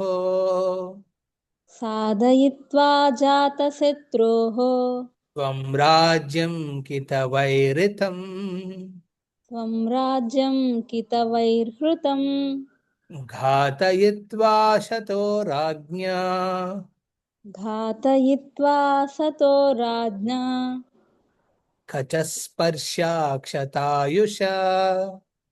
కచస్పర్శా క్షతాయుషః. దీని తెలుగులో చదవండి, అనువాదము భాష్యం. హరే కృష్ణ ప్రభుజీ. అజాత శత్రువైన ధర్మరాజు యొక్క రాజ్యమును తెలివిగల దుర్యోధనుడు అతని పక్షము వారు కుట్రతో అపహరించిరి. అయినను శ్రీకృష్ణ భగవానుని కరుణచే పాండవుల రాజ్యము తిరిగి వారికి లభించుటయే గాక దుర్యోధనుని పక్షమున చేరిన దుర్మార్గులైన రాజులందరూ ఆ దేవదేవునిచే సంహరింపబడిరి. ద్రౌపది శిరోజములను పట్టి లాగిన కారణముగా తమ ఆయువు క్షీణించుట చేత ఇతరులను మరణించిరి. శ్రీ సో ఈ తాత్పర్యంలో మీరందరూ శ్రద్ధగా వినండి మాతాది చదువుతున్నప్పుడు. ఇందులో చాలా ఇంపార్టెంట్ ఆస్పెక్ట్స్ ప్రభుపాద్ కవర్ చేస్తారనమాట. వినండి, ఇక్కడ ఈ అంశం ఎక్కడండి? ఇది సూత గోస్వామి సౌనకాది ఋషులకి పరీక్షితుడి జన్మ గురించి చెప్పే అంశంలో ఇవన్నీ చెప్తున్నాడు అనమాట. ఏం చెప్తాడు? కురుక్షేత్ర యుద్ధం అయిపోయింది. తర్వాత కృష్ణుడు అప్పుడు ధర్మరాజుడు కింద మొత్తం ప్రపంచానికి రాజుగా ప్రతినిధమైన యుధిష్ఠిరుడిని పాండవులని అందరినీ కలిసి, దాంతోపాటు ద్రౌపది, కుంతి మహారాణి, గాంధారి, అలాగే మన ధృతరాష్ట్రుడు, వీళ్ళందరూ కలిసి మరణించిన వాళ్ళ మీద వెళ్ళి శ్రాద్ధ కర్మలు చేస్తారనమాట. గంగా తీరానికి వెళ్ళి పరిశుద్ధం అవుతారు. అయిన తర్వాత అక్కడ భగవంతుడు సంకల్పించుకున్న ఆస్పెక్ట్స్ ఏమేమి అయినాయి అని ఇక్కడ సూత గోస్వామి సౌనకాదశులకి వర్ణిస్తున్నాడు అనమాట. ఏంటి? దుర్యోధనుడు గురించి. చాలా బుద్ధి కలగవాడు దుర్యోధనుడు. కానీ దానికన్నా చాలా ఇంపార్టెంట్ ఏంటండి? ధర్మాన్ని అనుసరిస్తున్నవాడు యుధిష్ఠిరుడు. బుద్ధి ఒకటే ఉంటే సరిపోదండి, ధర్మానికి అనుగుణంగా ఉండాలి లైఫ్. యుధిష్ఠిర మహారాజు ధర్మాన్ని ఎప్పుడూ వదలలేదు. ఆ విధంగా ధర్మాన్ని రక్షిస్తూనే వచ్చాడు. కానీ అలాంటి అజాత శత్రువుడు అయిన యుధిష్ఠిరికి శత్రు కాలనుకున్నాడు దుర్యోధనుడు. ఎలాంటి శత్రువు అండి? ఎలాంటి కార్యాలు చేశాడండి? కుంతిమరాని ఈ నేపథ్యంలో చెప్తుంది ఈ అధ్యాయంలో. ఎలాంటి కార్యాలన్నీ ఈ ధృతరాష్ట్రుడు దుర్యోధనుడు కలిసి చేశారు పాండవుల మీద. వాటన్నిటినీ జనరల్లీ ఎవరు భరించరు, ధర్మాన్ని పాటించే వాళ్ళు ఎవరు భరించరు. కానీ యుధిష్ఠిరుడు భరించాడు. ఎందుకంటే ధర్మం అనుసారం అతను ఆలోచించాడు, మేబీ నా కర్మ ఏమో ఇది, కానీ భగవంతుడు దాన్ని భరించలేదు. ఆ ధర్మంలో పాల్గొన్న ప్రతి ఒక్కరిని కురుక్షేత్ర యుద్ధ భూమిలో జరిగిన ఆ యుద్ధం ద్వారా సంహారణం చేశాడు భగవంతుడు. ఇదే సూత గోస్వామి సౌనకాది ఋషులకి వర్ణిస్తున్నాడు ఇక్కడ. సో వీళ్ళందరూ దుర్యోధనికి సహకరించారు. దుర్యోధనుడితో చేతులు కలిపారనమాట. కలిపి ఏం చేశారు? ఈ దుష్కార్యాలన్నీ చేశారు. అందులో ముఖ్యంగా ఇక్కడ సూత గోస్వామి వర్ణిస్తుంది ఏంటండి? ద్రౌపది వస్త్రహరణ గురించి చెప్తున్నాడు అన్నమాట సూత గోస్వామి. అన్ని దుష్కార్యాలు అతి క్రూరమైన హింసాత్మకంతో నిండిన ఆ ధర్మం నిండుగా ఉన్న ఒక దుష్కార్యం అసత్సభ. ఆ సభలో ఉన్న ప్రతి ఒక్కరూ సత్యాన్ని వదిలేశారు, అసత్యాన్ని ఆశ్రయించారు. ఆ సభలో ఉన్న ప్రతి ఒక్కరూ కొంతమంది మౌనంగా సహకరించారు, కొంతమంది ఏడుస్తూ సహకరించారు, కొంతమంది ఉత్సాహంతో సహకరించి దుర్యోధనుడితో చెయ్యి కలిపి ఆ ద్రౌపది వస్త్రంలో పాల్గొన్న ప్రతి ఒక్కరిని కురుక్షేత్ర యుద్ధ భూమిలో కృష్ణుడు తన ప్లానింగ్ ద్వారా సంహరించాడు. భీష్ముడైనా ద్రోణాచార్యుడైనా ప్రతి ఒక్కరిని సంహరించాడు. వాళ్ళు శుద్ధ భక్తులు అయి ఉండొచ్చు, భీష్ముడు శుద్ధ భక్తుడు, కానీ లీల ద్వారా ఈ విధంగా భగవంతుడు ఈ ప్రపంచానికి ఒక లెసన్ చూపించాలనుకున్నారు. మౌనంగా సహకరించిన అధర్మానికి నువ్వు అధర్మం చేసినట్టే. సో వీటి గురించి ఇక్కడ తాత్పర్యంలో ప్రభుపాదులు ఎన్నో ముఖ్య అంశాలు చెప్తారు. సో ఇవన్నీ వినండి మాతాజీ చెప్పినప్పుడు, దాని మీద మనం కొంచెం చర్చించుకుందాం. ఎస్ మాతాజీ. హరే కృష్ణ ప్రభుజీ. శ్రీల ప్రభుపాదుల వారి భాష్యము. పూర్వకాలము నాడు కలియుగము ఆసన్నమగుటకు పూర్వము బ్రాహ్మణులు, గోవులు, స్త్రీలు, బాలురు, వృద్ధులు సరి అయినటువంటి రక్షణము నొసగబడెడి వారు. 1. ఆధ్యాత్మిక జీవనమును పొందుటకు చక్కని శాస్త్రీయ విధానమైన వర్ణాశ్రమ పద్ధతి బ్రాహ్మణుల రక్షణముతో చక్కగా పోషింపబడగలదు. 2. మానవ జన్మ యొక్క ఉన్నత ప్రయోజనములను అవగతమొనర్చుకొనుటకు అవసరమైన మేధస్సును పొందుటకు పరమాద్భుతమగు ఆహారమైన క్షీరము గోరక్షణము ద్వారా లభింపగలదు. 3. స్త్రీల రక్షణముచే సంగమునందలి పరిశుద్ధత్వము చక్కగా పోషింపబడగలదు. తద్వారా శాంతి, సామరస్యము, పురోభివృద్ధులు కలిగినటువంటి మంచి తరమును మనము పొందగలము. 4. బాలుర రక్షణమనున్నది భౌతిక బంధనము నుండి ముక్తిని పొందుటకు మానవ జన్మ కొసగబడు ఒక చక్కని అవకాశము వంటిది. అట్టి బాలుర రక్షణము బాలుని గర్భమునందు ధరించిన నాటి నుండియే గర్భాధాన సంస్కారమనడి శుద్ధ జీవన ఆరంభము పవిత్రీకరణ విధానము ద్వారా ఆరంభమగును. 5. ఇక వృద్ధుల రక్షణమనున్నది మరణము పిమ్మట ఉన్నత జన్మలను పొందుటకు వారికి చక్కని అవకాశమును కల్పించగలదు. సునక, మార్జాలముల వంటి వారి నాగరికతకు విరుద్ధముగా జీవన సాఫల్యము కలుగజేయు అంశముల పైననే ఈ భావనమంతయు ఆధారపడి ఉన్నది. పైన తెలుపబడిన అమాయకపు జీవులను సంహరించుట అనున్నది సంపూర్ణముగా నిషేధింపబడినది. ఏలయన వారికి అవమానము గూర్చినను మనుజునకు ఆయుక్షీణత కలుగగలదు. కలియుగమున వారికి తగిన రక్షణము కల్పింపబడని కారణముననే ప్రస్తుత తరము వారి ఆయు ప్రమాణము చాలా వరకు తగ్గిపోయినది. తగిన రక్షణము లేక పాతివ్రత్యమును కోల్పోయినచో వర్ణసంకరమనడి అవాంఛిత సంతానము వృద్ధి కాగలదని భగవద్గీత యందు తెలుపబడినది. పతివ్రత అయిన స్త్రీని అవమానించుట అనగా జీవితమునకు ముప్పు తెచ్చుకొనుట అనే భావము. దుర్యోధనుని సోదరుడైన దుశ్శాసనుడు పతివ్రత అయిన ద్రౌపదిని అవమానించిన కారణముగా అకాల మృత్యువు పాలయ్యను. భగవానుని ఇట్టి కఠిన నియమములే పైన తెలుపబడి ఉన్నవి. హరే కృష్ణ ప్రభుజీ. ధన్యవాదాలు ప్రభుజీ. హరే కృష్ణ. ఉపజ్ఞానతిమిరంధస్య జ్ఞానాంజనశలాకయ చక్షురున్మిలితం యేన తస్మై శ్రీ గురవే నమః. నమో ఓం విష్ణుపాదాయ కృష్ణప్రేష్టాయ భూతలే శ్రీమతే భక్తి వేదాంత స్వామినిధి నామినే. నమస్తే సరస్వతీ దేవే గౌరవాణి ప్రచారిణే నిర్విశేష శూన్యవాది పాశ్చాత్య దేశతారిణే. జయ శ్రీకృష్ణ చైతన్య ప్రభు నిత్యానంద శ్రీ అద్వైత గదాధర శ్రీవాసాది గౌరభక్తవృంద. హరే కృష్ణ కృష్ణ కృష్ణ హరే హరే, హరే రామ రామ రామ హరే హరే. హరే కృష్ణ. సో శ్రీల ప్రభుపాదుల భాష్యంలో ముఖ్య అంశాల కింద పరిగణించిన పాయింట్లు ఇందులో ఏమొస్తాయండి? వృద్ధులు, బ్రాహ్మణులు, గోవులు, స్త్రీలు మరియు పిల్లలు సంరక్షణ. ఈ 5గురి సంరక్షణ అప్పుడు ఈ సమాజానికి ఒక మెయిన్ సంరక్షణ అవుతున్నట్టు పరిగణించాలి. ఏ సమాజంలో అయితే సాంస్కృతికంగా వాళ్ళు పరిపక్వతాన్ని పొందారు అంటే అక్కడ ఈ 5గురి సంరక్షణ ముఖ్యంగా ఉండాలి. బ్రాహ్మణులు, గోవులు, వృద్ధులు, స్త్రీలు మరి పిల్లలు. ఓకే, ఈ 5 ఆస్పెక్ట్స్ మీద ఇక్కడ మనము గమనించవచ్చు. సో మీరు ఎవరైనా పాయింట్స్ షేర్ చేయండి. ఇందులో బ్రాహ్మణుల రక్షణ ఎందుకు అవసరము, స్త్రీల రక్షణ ఎందుకు అవసరము, పిల్లల రక్షణ ఎందుకు అవసరము, గోవుల రక్షణ ఎందుకు అవసరము, అదేవిధంగా వృద్ధుల రక్షణ ఎందుకు అవసరం అనేది.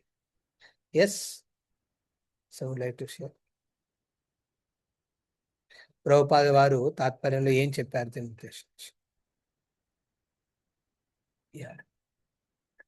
దాని మీద మనం కొంచెం కొంచెం డిస్కస్ చేసుకుని ముందుకు వెళ్దాం. ఓకే,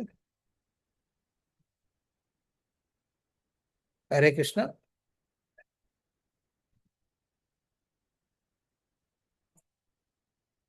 ఒక్కొక్క పాయింట్ మీద ఎవరైనా మీరు చేతి ఎత్తండి. ఓకే, గోరక్షణ మీద ప్రభుపాదులు ఏం చెప్పారు, ఎందుకు అవసరం, అయితే స్త్రీ రక్షణ, ఏదో ఒక పాయింట్ మీద చెప్పండి. ఎస్,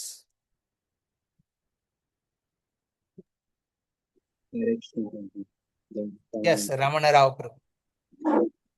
గోరక్షణ అనేది యాక్చువల్ గా గోవు పాలు, గోవు మూత్రం, ఈ ఇది కానీ అన్నీ కూడా ఉపయోగకరమైనవి, చాలా పవిత్రమైనవి. సో వాటిని వాటి ద్వారా మనకి ధర్మం అనేది రక్షించబడుతుంది. సో అందువలన గోరక్షణ అనేది అది చాలా అవసరమైంది. అలాగే గోవు పాలు తాగటం ద్వారా మేధస్సు కూడా పెరుగుతుందని చెప్తున్నారు. Very important. గోరక్షణ ఇది వైశ్వకర్మ స్వభావజ. క్షితి గోరక్ష వైశ్యకర్మ స్వభావజ. ఒక వైశ్యులు అంటే బిజినెస్ క్లాస్లో ఉన్న వాళ్ళకి ముఖ్యమైన ఆస్పెక్ట్ ఏంటంటే గోరక్షణ చేయాలి. అగ్రికల్చరల్తో పాటు వ్యవసాయంతో పాటు గోరక్షణ, దాంతో పాటు వాణిజ్యం. ఇప్పుడు ఏంటి, అందరూ వాణిజ్యం మీద ఫోకస్ చేస్తున్నారు. వైశ్య గోరక్షణ ద్వారా ఏం వస్తుందండి, నా మీద డబ్బులు ఖర్చు అవుతాయి తప్ప ఇంకేం అవ్వట్లేదు. వ్యవసాయం అంటారా, ఆ పొలాలను అమ్మేసుకుని ఆ ల్యాండ్ మీద మనం పెద్ద పెద్ద బిల్డింగ్లు కట్టుకుంటే దాని మీద ఎక్కువ ఆదాయం వస్తుంది. ఇవేం చేస్తామండి అని చాలామంది తమ పొలాలని, ఆవుల్ని అన్ని అమ్ముకొని డబ్బులు సంపాదించుకొని ఆ డబ్బులు పెట్టుకొని ప్రపంచాన్ని చూపించుకుంటున్నాను మేము ఇంకా ధనికులు అని.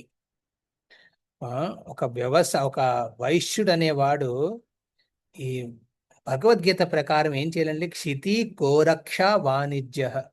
ఇందులో క్షితి వ్యవసాయము, దాంతో పాటు గోరక్షణ, ఈ రెండు ఎప్పుడూ టుగెదర్ వెళ్తాయన్నమాట. ఒక ఆవు సంరక్షణ చేసినప్పుడు వ్యవసాయం కూడా దానికి తోడ్పడుతుంది అనమాట. ఎద్దులు, ఈ ఎద్దుల్ని ఎందులో వ్యవసాయంలో వినియోగిస్తారు. ఆవుల ద్వారా ఒక అద్భుత అమృతం మనకి అందజేస్తుంది అనమాట. ఏంటంటే ఆవు పాలు. ఆవు పాలు ఎవరైతే తాగుతారో రెగ్యులర్గా, వాళ్ళ మేధావిలో ఆధ్యాత్మిక ఆతృత, ఆధ్యాత్మిక జ్ఞానాన్ని అర్థం చేసుకునే టిష్యూస్ ఇవి పెరుగుతాయి అన్నమాట. చూడండి, గేదె పాలు తాగడం ఆవు పాలు తాగడం ఎంత డిఫరెన్స్ ఉంటుందో. ఆవు పాలు తాగడంలో ఆ మార్పు వస్తుంది. ఒక వ్యక్తి ఆధ్యాత్మికంగా ఆలోచించడం స్టార్ట్ చేస్తాడు. ఆవు ప్రతి విషయము అద్భుతం. అమెరికాలో మిగతా ప్లేసెస్లో కౌ కడ్లింగ్ థెరపీ అని స్టార్ట్ చేశారు.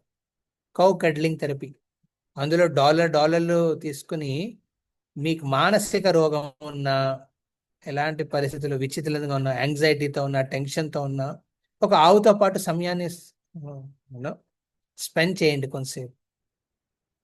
ఎందుకంటే ఆవుకి ఒక విశేషత ఉంది, అదొక తల్లి లాంటిది. ఒక వ్యక్తి తన సమయం ఇస్తున్నప్పుడు ఆవు కూడా తన సమయం ఇస్తుంది.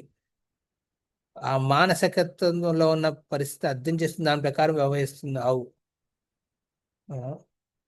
ఆవుతో ఉంటే న్యాచురల్గా మెంటల్ లెవెల్లో ఒక వ్యక్తి స్టెబుల్ అవుతాడు. మీకు ఒక స్టోరీ ఎప్పుడో ఒకసారి వర్ణించాను. మహారాష్ట్రలో ఒక మాతాజీ తన చిన్న వయసు అంతా దారుణంగా నడిచింది. బాల్య వివాహం అయిపోయింది, గర్భాన్ని కూడా ధరించింది, కానీ భర్త అంత సరిగ్గా చూసుకోలేదు. భార్య మీద అవమానించి, అంటే అంటే అనుమానపడి అవమానించి ఆ ఏంటి తప్పు ఏది కరెక్టో తెలుసుకోకుండా తన భార్యని ఇంటి నుంచి వెళ్ళేస్తాడు. 9వ నెల గర్భం ధరించి ఆవిడ ప్రసవంతో బాధపడుతున్న మొగుడు ఏం చేశాడండి, తన భర్త ఇంటి నుంచి తరివేశాడు, వెళ్ళేశాడు ఇంటి నుంచి.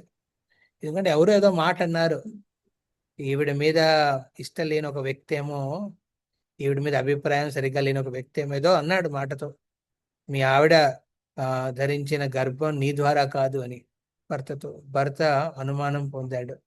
ఒకసారి అనుమానం లోపల కానీ అది బలంగా మారి ఇంటి నుంచి బహిష్కరించేశాడు. వర్షం పడుతున్న రాత్రి కూడా ఆలోచించకుండా ఇంటి నుంచి బయటికి తలుపేసేస్తాడు. ఆవిడ ఎటు వెళ్ళాలో తెలియక బాధపడుతూ ప్రసవం బాధలు భరించలేక ఒక గోశాలోకి వెళ్ళి అక్కడ ఆశ్రయం పొందుతుంది. ఆవిడ పరిస్థితిని అర్థం చేసుకుని ఒక ఆవు వచ్చి తన 4 కాళ్ళతో ఆవిడని ఇంకో ఆవులు ఏం తొక్కకుండా సంరక్షించింది. 2 కాళ్ళు అటువైపు వేసి 2 కాళ్ళు ఇటువైపు వేసి. అలా ఒక ఆవుతో పాటు మిగతా 4 ఆవులు వచ్చి ఆవిడ్ని 4 వైపుల నుంచి సంరక్షణ చేస్తుంది. అక్కడ ఆ ఆడ ఆ మాతాజీ ఒక ఆడబిడ్డని కనిందనమాట. అలా ఆడబిడ్డని కనిన తర్వాత అప్పుడు సంకల్పించుకుంది, నా లైఫ్లో నేను ఏం చేస్తానో తెలియదు, ఎక్కడుంటానో తెలియదు, ఈ ఆడబిడ్డని సంరక్షిస్తాను, నన్ను ఇలాంటి పరిస్థితిలో కాపాడిన ఆవు సంరక్షణ కూడా నేను తీసుకుంటానని. అలా ఆవిడ పెరిగి పెద్ద ఎంతో కష్టపడి భిక్షం ఎత్తుకుంటూ తిరిగేది అనమాట. తన కూతురికి ఆడపిల్లకి ఏదైనా పెట్టాలి. అలాగా ఒకసారి పరిస్థితులు ఇంకా క్లిష్టమయ్యి ఇంకా నాకు బతికే ఆలోచన లేక ఆవిడ మరణించడానికి వెళ్ళింది, సూసైడ్ చేసుకోవడానికి వెళ్ళి రైలు పట్టాల మీద వెళ్ళి పడుకుందనమాట. పడుకోగానే ఒక ఏడుపు వింది. ఆకలి అని ఒక వృద్ధుడు ఏడుస్తాడనమాట. లేచి అరే నా దగ్గర ఏదో ఉంది కదా భిక్ష ఎత్తుకుందని వెళ్ళి అది ఇచ్చింది. ఇవ్వగానే ఆకలి తీరిన ఆ వృద్ధుడు ఎంతో ఆనందంతో ఆశీర్వదిస్తాడు, అమ్మా నా ఆకలి తీర్చావు, నీకు 100 ఏళ్ళు వయసు ఉంటుంది, నువ్వు చేసే పనులలో నీకు సాఫల్యం పొందుతావని. ఆ ఆశీర్వాదం పొందిన తర్వాత అప్పుడు అర్థమైంది ఆవిడకి, నాకు బతికే ఇంట్రెస్ట్ లేకపోవచ్చు కానీ ఇక్కడ ఎంతో మంది బతకాలనుకుంటున్నారు, జీవించాలనుకుంటున్నారు, వాళ్ళకి ఒక ఆశాకిరణం కింద మారుతాననే ఉద్దేశంతో ఆవిడ ఏం చేసింది, తన సూసైడ్ అటెంప్ట్ కూడా పక్కన పెట్టేసింది. వెళ్ళి తన బిడ్డ కోసమే కాదు, అలా అనాథలుగా ఉన్న ఎంతో మంది వృద్ధులు పిల్లలు వాళ్ళ వయసులో అంటే వెళ్ళేసిన వాళ్ళందరి కోసం భిక్షం ఎత్తుకుని వండి అలా ఒక ఇంపార్టెంట్ రోల్ దాకా క్యారెక్టర్ దాకా వచ్చిందనమాట ఆవిడ. మొత్తం ప్రభుత్వమే ఆవిడ్ని రికగ్నైజ్ చేసింది. అలా తన ఆశ్రమంలో వృద్ధులని పిల్లలని అనాథ పిల్లల్ని అలా గోశాలని కూడా ఆవులను కూడా సంరక్షించడం స్టార్ట్ చేసింది. అలా ఒకరోజు ఒక వ్యక్తి మానసిక రోగైన వ్యక్తి వస్తే వాడిని చూడగానే అర్థం చేసుకుంటుంది, ఎవడు తన భర్త ఎవరైతే తన ఇంటి నుంచి వెళ్ళేశాడో.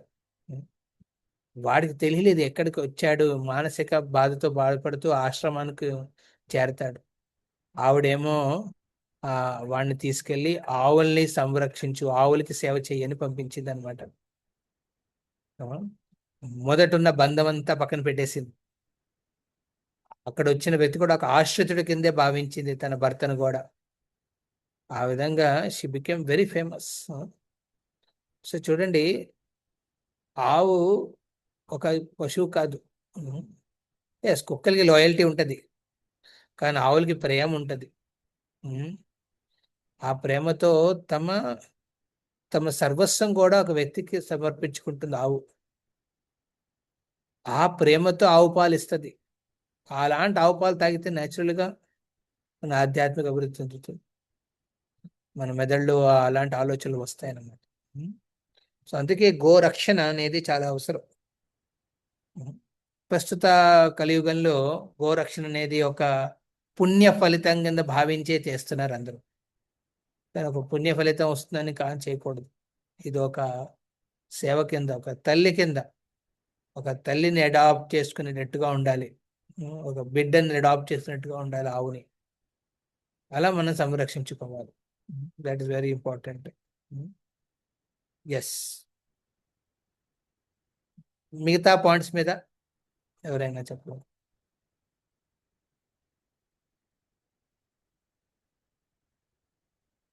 హరే కృష్ణ.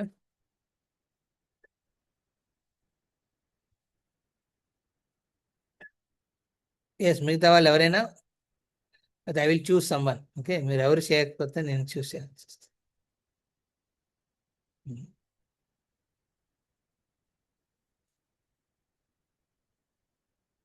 ఎస్, ప్రదీప్తి మాతాజీ.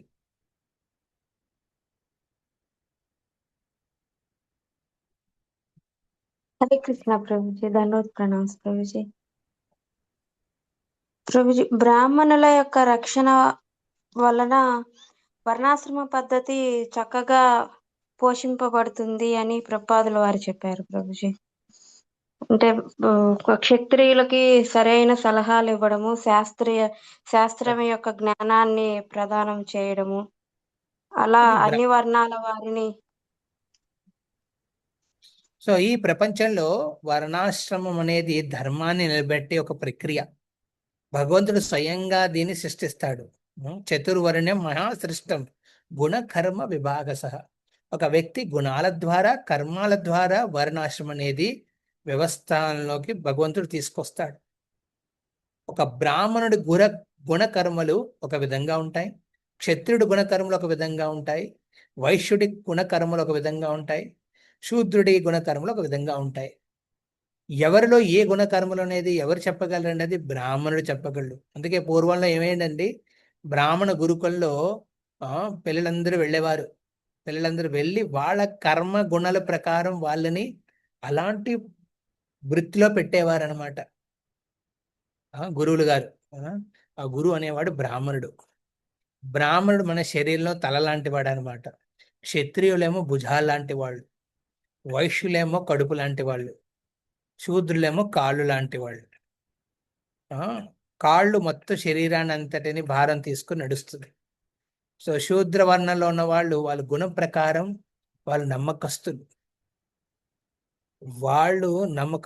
ఒకసారి ఒక బ్రాహ్మణుడి కిందైనా, క్షత్రుడి కిందైనా, వైశ్యుడి కింద సేవ తీసుకున్నప్పుడు జీవితాంతం వంశపరంగా వాళ్ళు అలా సేవ చేస్తూనే ఉంటారు. అలాంటి లాయల్టీ ఉంటుంది, నమ్మకస్తులుగా ఉంటారు వాళ్ళు. కానీ వాళ్ళకి అవసరమైనవి ఆస్పెక్ట్స్, కొన్ని విషయాలు అవి వాళ్ళు బ్రాహ్మణుల ద్వారా, క్షత్రుల ద్వారా వాళ్ళ జీవితంలోకి వినియోగిస్తారనమాట. వాళ్ళు చేసే పనిలో ఎలాంటి లోపాలు ఉండవు. అలా శూద్రులు భారానంతటిని వాళ్ళు మోస్తారనమాట. అన్ని పనులు ఎలాంటి పరిస్థితులైనా చేసే విధంగా ఉంటారన్నమాట శూద్రులు. శూద్రులు అంటే నీచమైన కులం కాదు. శూద్రుకున్న క్వాలిటీస్ కావాలంటే కలియుగంలో ఎవరికి కూడా లేవవి. కలౌ శూద్ర సంభవ. కలియుగంలో అందులో శూద్రులు అంటే ఏంటండి, వాళ్ళ ఆలోచనలో వాళ్ళు తిండి గురించి ఆలోచిస్తారు. అది ఆ తిండి, పేరు, ప్రతిష్ట, ధనం పొందడానికి అధర్మ కార్యాలు చేయడానికి కూడా వెనకాడరు. ఇప్పుడున్న కలియుగ వాసులు నమ్మకస్తులా అండి? అస్సలు కాదు. ఒక చోట మంచి ఇంకా ఎక్కువ డబ్బులు ఇస్తారంటే అక్కడ వదిలేస్తారు, ఒక చోట జాబు, ఇంకో చోట జాబ్కి వెళ్ళిపోతారు. ఎప్పుడు బాస్కు తక్కువ సర్వీస్ చేసి ఎక్కువ మనీ పొందాలో అలా ఆలోచిస్తుంటారు. ఒకసారి ఉండండి.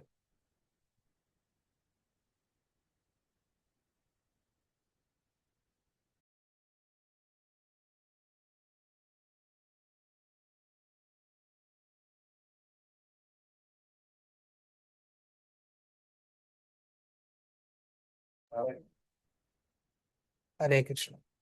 సో ఆ విధంగా శూద్రులు సర్వీస్ చేసేవారు ప్రాపర్గా. కానీ ఇప్పుడు కలియుగవాసులు శూద్రులు కూడా అనకూడదు, వాళ్ళు దానికన్నా నీచంగా ఉన్నారు కలియుగంలో ఉన్నవాళ్ళు. సో శూద్రులు కాళ్ళు లాంటి వాళ్ళు అనమాట. వైశ్యులు మిగతా ఉన్న వర్ణాశ్రమంలో ఉన్న వాళ్ళందరికీ వాళ్లే పోషణ ఇస్తారనమాట. సంపాదించేది వాళ్లే.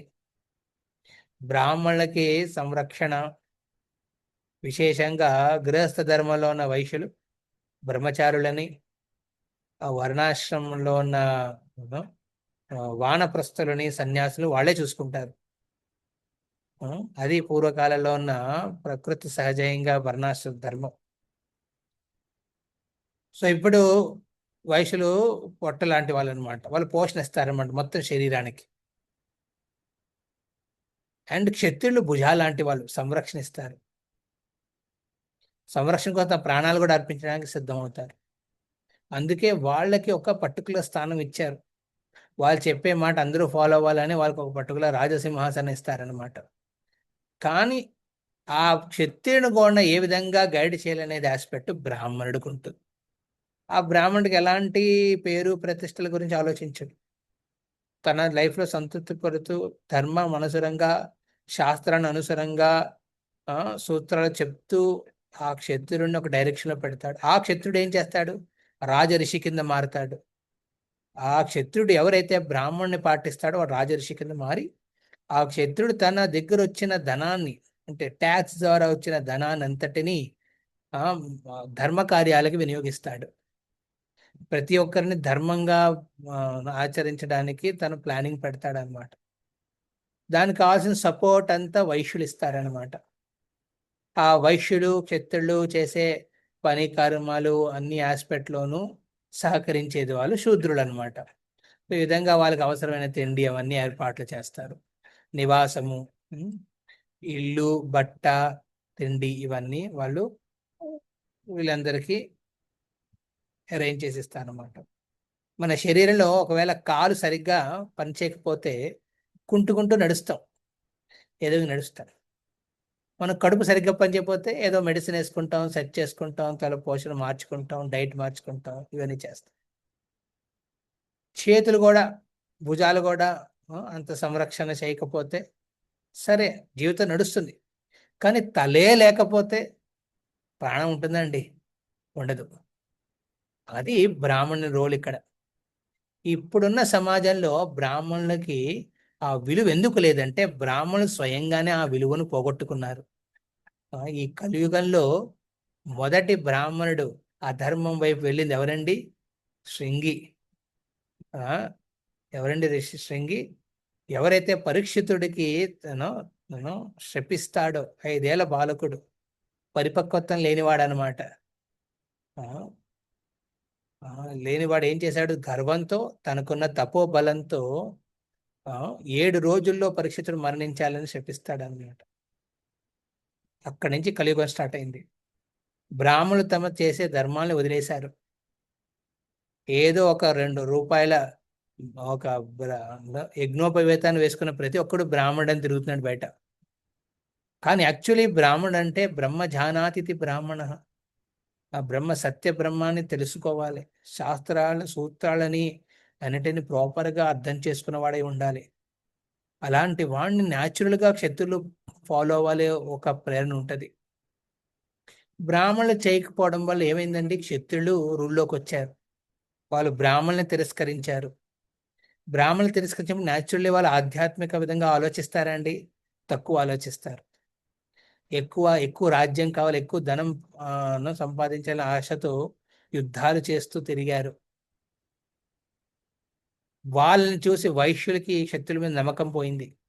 మా నుంచి డబ్బు తీసుకుంటున్నారు కానీ మాకు సంరక్షణ ఇవ్వట్లేదు, వాళ్ళు వ్యసనాలకి వినియోగిస్తున్నారు క్షత్రులని. ఇప్పుడు వైశ్యులు ఏం చేశారు? క్షత్రులను తిరస్కరించేశారు.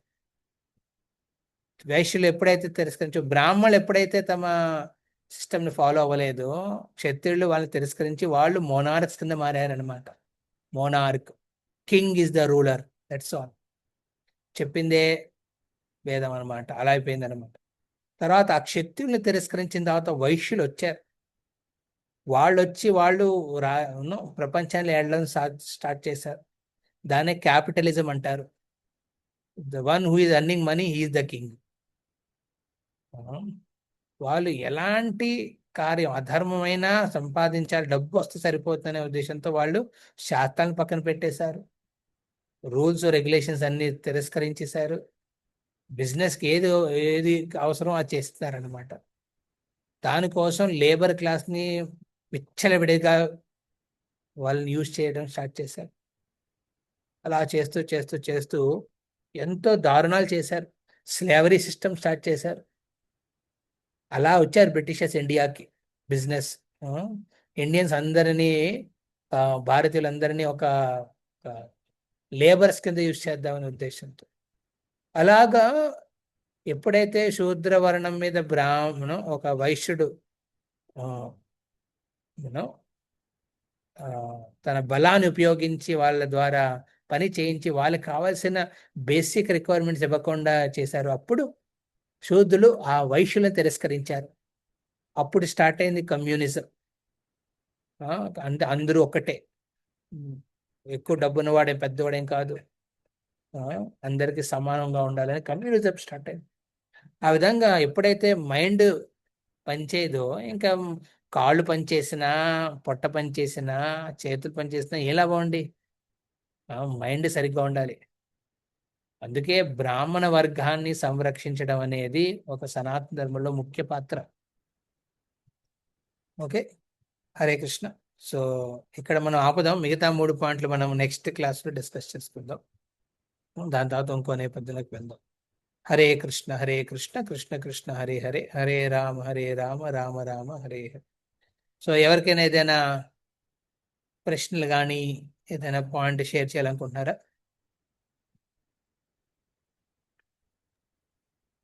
హరే కృష్ణ ప్రభుజీ. హరే కృష్ణ. ధన్యవాదాలు. చాలా బాగుంది ప్రభుజీ.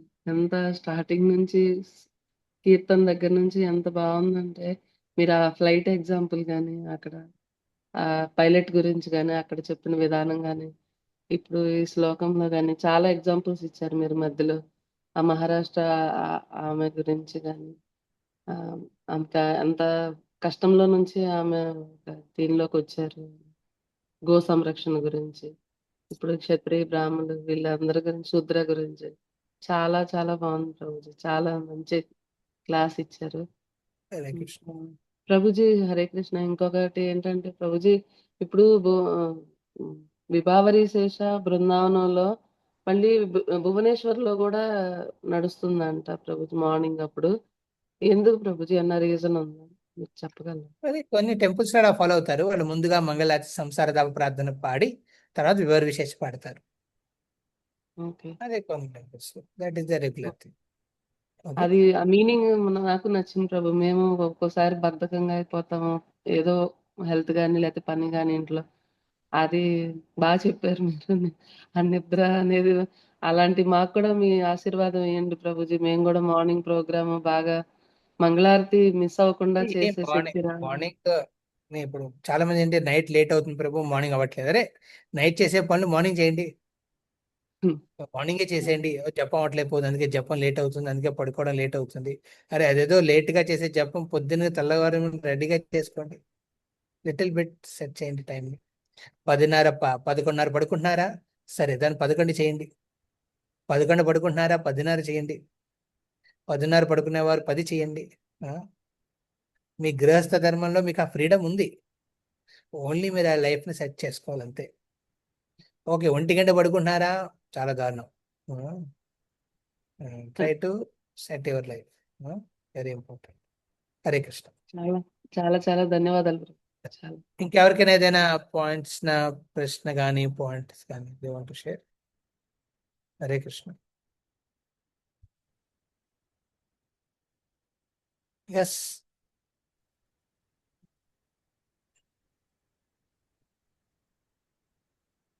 హరే కృష్ణ ప్రభు, ధన్యవాదాలు ప్రణామ్. హరే కృష్ణ. ఎస్ ప్రభుజీ, మోహన్ ప్రభు. ప్రభుజీ, తులసి హారతి చేసేటప్పుడు అంటే భగవంతునికి కర్టెన్ వేసేసి ఇలా చేస్తాం కదా ప్రభుజీ. అంటే ఒక భక్తుల్ని పూజించేటప్పుడు భగవంతుని అలానే కాదు. తులసి హారతి ఇప్పుడు ప్రాక్టికల్ గా టెంపుల్స్ లో చేసేటప్పుడు మంగళారతి అయిన తర్వాత, నరసింహారతి అయిన తర్వాత భగవంతుడు శృంగారం అవుతుంది అన్నమాట. ఆ శృంగారం అవుతుందని అప్పుడు మనం ఆల్టర్ క్లోజ్ చేస్తారు. తులసి దేవి పూజ అవుతుందని ఆల్టర్ క్లోజ్ చేయరు. తులసి శుద్ధ భక్తురాలు. ఒక వైష్ణవుడి ఆరాధన అవుతున్నప్పుడు భగవంతుడు చాలా ఆనందపడతాడు. ఇప్పుడు గురు మహారాజ్ వ్యాస పూజలు అవుతూ ఉంటాయి. శ్రీల ప్రభుపాద వ్యాస పూజ అవుతుంటుంది. వ్యాస పూజ ఎప్పుడు భగవంతుడి దర్శనం ఓపెన్ అయి ఉంటుంది. గురువుకి హారతి అవుతున్నప్పుడు భగవంతుడు కూడా చూస్తే ఆనందపడతాడు. సో భగవంతుడు భక్తుడి ఆరాధన అవుతున్నప్పుడు చాలా ఆనందపడతాడు. ప్రాక్టికల్ టర్మ్స్ లో అక్కడ అప్పుడు శృంగారం చేస్తారు కాబట్టి ఆల్టర్ క్లోజ్ అయి ఉంటుంది. ఇంకటి సో భగవంతుని ముందు భక్తుల్ని ప్రే చేయటం అట్లాగ చేయొచ్చా ప్రభుజీ? అంటే వాళ్ళకి నో ఒబేసెన్సెస్ ఆఫర్ చేయటం. తులసిదేవిది తులసి హారతి అవుతున్నప్పుడు భగవంతుడు ఆల్టర్ ఓపెన్ ఉందా? ప్రాబ్లం లేదు, నో ప్రాబ్లం. మంచిదేది, చేయకూడదని కాదు, అది అపరాధం కూడా కాదు. శివుడు అందుకే మంగళహారతి అంటాడు చిత్రకేతు మహారాజ్ సెక్షన్ లో, శివుడు అంటాడు ఆరాధన సర్వేషాం విష్ణు ఆరాధన పరము. విష్ణు ఆరాధనలో కూడా సర్వేషం ఏంటండి? తదర్శనం తధీయ విష్ణు భక్తుల ఆరాధన సర్వశ్రేష్టమైనది అని శివుడు స్వయంగా అంటున్నాడు. సో భగవంతుడు భక్తుల ఆరాధన చేసే మంగళహారతి అది గురువుకు సంబంధించింది కదా ప్రభుజీ, కానీ అక్కడ హారతి చేయటం అనేది భగవంతునికి చేస్తాం కదా ప్రభుజీ, అది ఎట్లా? భగవంతుడు ఆరతి చేసినప్పుడు మనం గురువు కూడా ఆరతి చేస్తాం కదా, మనం గురువు పర్మిషన్ ప్రభుపాదుల వారిది అనుకోండి సపరేట్ గా చేస్తాం కదా ప్రభుజీ, అది గురు పూజ. ఆ గురు పూజ టైం అప్పుడు భగవంతుడి దర్శనం ఓపెన్ అయి ఉంటుంది కదా. అంటే మంగళహారతి పాడేది అది గురువుకు సంబంధించింది కదా ప్రభుజీ, Yes, కానీ yes. పూజ అనేది భగవంతునికి చేస్తాము, అది ఎట్లాగో? భగవంతుడికి అదే పూజ అనేది మనం భగవంతుడికి డైరెక్ట్ గా చేయం కదా, అది గురు ద్వారానే వెళ్తాం మనం. గురు పర్మిషన్ తీసుకొని అప్పుడు మనం ప్రభుపాద పర్మిషన్ తీసుకుని అప్పుడు మనం మహాప్రభు పర్మిషన్ తీసుకుని అప్పుడు రాధాకృష్ణ పూజ చేస్తాం. ఆ రాధాకృష్ణ పూజ చేసిన తర్వాత ఆరతి ఇచ్చిన ప్రతి ఉపచారాన్ని మనం గురువుకు కూడా చూపిస్తాం. ఇది ప్రతి పూజలోని ఇది మీరు చెప్పిన ప్రాసెస్ కరెక్టే ప్రభుజీ, కానీ అనేది ఏంటంటే పాడేది గురువుకి కీర్తన, బట్ చేసేది మెయిన్గా భగవంతునికి. అది అదే ఒకళ్ళు అలా ప్రశ్న అడిగారు ప్రభు, దానికి నాకు అర్థం కాదు. ఇప్పుడు మనం పాడే పాటలో సంసార దావ ప్రార్థన గురు ధ్యానం చేస్తాం, ఓకే. తర్వాత మనం జయ శ్రీకృష్ణ హరే కృష్ణ మంత్రం పాడతాం, అదే మనం ఇప్పుడు భగవంతుడి ధ్యానం చేస్తాం. సో అక్కడ మనం పాడే సంసార దావ గురు వందన గురు అష్టకం కానివ్వండి, అయితే గురు పూజలో పాడే గురు వందనం కానివ్వండి, అక్కడ గురు ధ్యానం ప్రామినెంట్ గా ఉంటుంది. పూజ చేసేటప్పుడు మనం ఆబ్వియస్లీ మంగళారతి టైంలో అది ఎందుకంటే అష్టప్రహర లీలలో గోపికలు రాధాకృష్ణులకి ఆరతిస్తారు, దాన్ని అనుసరించి మనం ఆరతిస్తాం రాధాకృష్ణులకి. అండ్ గురు పూజలో మనం ప్రభుపాదకి సెపరేట్ గా ఆరతి ఎందుకు ఇస్తామంటే అది ప్రభుపాద స్వయంగా చెప్పినది. ప్రతిరోజు ఇస్కాన్ ప్రతిష్టాచార్య శ్రీల ప్రభుపాద మనం స్మరించడం మన ధర్మం, అది ఆయనకి ఆరాధన చేయడం మన ధర్మం. అది మన గురువుకి దీక్ష గురువుకి మనం చేసే పూజ అది స్పెసిఫిక్ గా వ్యాస పూజ ఏడాదికి 2 సార్లు వస్తుంది, ఒకసారి 2 సార్లు అలా వస్తుంది అంతే.